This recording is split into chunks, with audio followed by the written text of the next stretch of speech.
Hello বন্ধুরা, আবার সকাল সকাল চলে এসেছি ধান দেখতে এসে আসলে একটু মনটা ভালোই লাগছে। ধান ভালো হয়েছে, অনেক ভালো হয়েছে দেখে আসলে অনেকটা ভালো লাগছে। আসলে এতদিন কষ্ট করার পরে এমন একটা ফসল পাইলে কার না ভালো লাগে বলেন? কার না ভালো লাগে?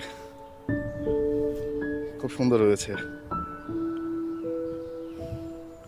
আসলে আপনি যখন টানা একটা সিজন এমন কষ্ট করবেন, কষ্টটা কিন্তু আসলে চলে যায় পরে যখন এই ফসলটা হয়, ফসলটা যখন আপনি দেখেন, তাতে কিন্তু কৃষকের মন ভরে যায়। তাতে আমাদের এই কৃষকের মন ভরে যায়। পরে দাম পাওয়া না পাওয়া এটা পরের বিষয়।